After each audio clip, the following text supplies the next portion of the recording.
जा तनी पहिला बेर भैया के ससुरारी।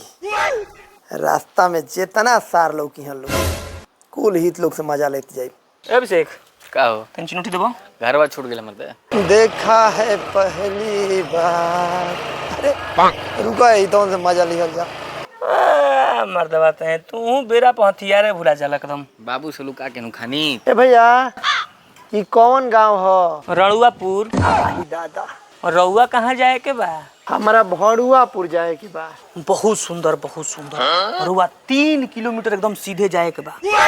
1 किलोमीटर आगे बढ़म तो पहले अड़ुआपुर आई, ओकरा 1 किलोमीटर आगे बढ़म तो गणुआपुर आई, ओकरा बाद जाकर रउआ भड़ुआपुर आई, सीधे जाई एकदम।